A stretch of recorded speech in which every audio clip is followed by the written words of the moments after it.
আসসালামু আলাইকুম। আজকের এই ভিডিওতে আমি নবম পে স্কেল নিয়ে আলোচনা করব। তো গত ১২ থেকে ১৬ জুলাই আইএমএফের একটা প্রতিনিধি দল ঢাকা সফর করে এবং অর্থমন্ত্রী সহ সংশ্লিষ্ট কর্মকর্তাদের সাথে বৈঠক করে। বৈঠকে তারা রাজস্ব আহরণ বাড়ানোর পরামর্শ দেয়। একই সঙ্গে ফ্যামিলি কার্ড, নতুন পে স্কেল এগুলোর বাস্তবায়নের জন্য তথ্যের উৎস সম্পর্কে জানতে চায়।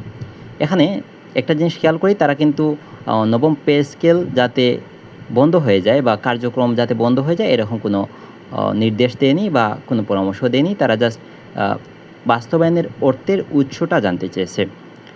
এবং আমি যদি আরেকটা আপডেট বলি যে এর আগে গত রবিবার বা রোববার প্রধানমন্ত্রী কার্যালয়ে নতুন পে স্কেল নিয়ে প্রায় ৫ ঘন্টার একটা বৈঠক হয় এবং বৈঠকটা করেছেন সচিব কমিটিরা। একই দিনে প্রধানমন্ত্রী তারেক রহমান অর্থ মন্ত্রণালয়ের কর্মকর্তাদের সঙ্গে পৃথক বৈঠকে রাজস্ব আদায়, সরকারি ব্যয় এবং প্রস্তাবিত পে স্কেলের আর্থিক প্রভাব এবং সামষ্টিক অর্থনৈতিক পরিস্থিতি পর্যালোচনা করেন। এবং ওই বৈঠকে অর্থমন্ত্রী নতুন বেতন কাঠামো বাস্তবায়নের সম্ভাব্য অতিরিক্ত ব্যয়ের বিষয়টি তুলে ধরেন এবং প্রধানমন্ত্রী বিষয়টি আরও বিস্তারিতভাবে পর্যালোচনার নির্দেশ দেন। পাশাপাশি আন্তর্জাতিক জ্বালানি দাম বৃদ্ধির ঝুঁকি, দেশের গ্যাস সরবরাহের ওপর চাপ এবং সামগ্রিক অর্থনৈতিক অনিশ্চয়তার বিষয়টি বিবেচনায় রাখতে প্রধানমন্ত্রী নির্দেশ দেন।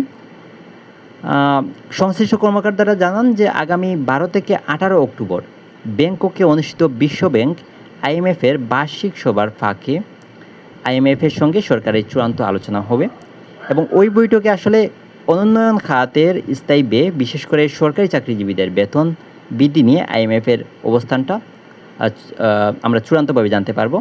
তবে সরকারের পক্ষ থেকে বলা হচ্ছে যে এখন পর্যন্ত নতুন পে স্কেলের কাজ চলমান রয়েছে এবং প্রয়োজনীয় প্রক্রিয়া শেষ হলেই আমরা অনুমোদন নেওয়া হবে। এই নিয়ে আমাদের অর্থ ও পরিকল্পনা মন্ত্রী আমির খসরু মাহমুদ চৌধুরী সাহেব উনি বলেন যে সরকারি কর্মচারীদের জন্য নবম বেতন কমিশনের যে কাজ সেটা শেষ পর্যায়ে রয়েছে এবং কাজ শেষ হলেই প্রস্তাবটি মন্ত্রিসভায় উপস্থাপন করা হবে এবং বেতন কাঠামো গেজেট অনুমোদনের পরই বেতন কাঠামো গেজেট এবং প্রজ্ঞাপন জারির প্রক্রিয়া শুরু হবে।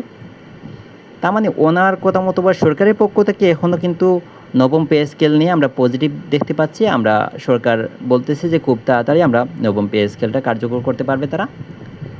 এখন দেখা যাক, আশা করি যে অক্টোবর মাস পর্যন্ত আমাদের ওয়েট করা লাগবে আইএমএফের বিষয়টা ক্লিয়ার যদি হতে চাই। একটু আগে আমি বললাম যে ১২ থেকে ১৮ অক্টোবরে আমরা মোটামুটি নিশ্চিত হব আইএমএফের বিষয়টা, যে আইএমএফ কোনো সমস্যা হবে কি না।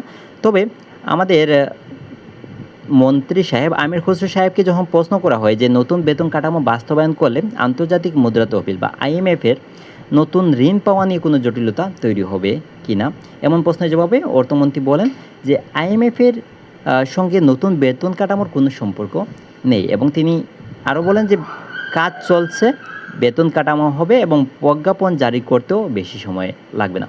তো এই ছিল মূলত নবম পে স্কেল নিয়ে সর্বশেষ আপডেট।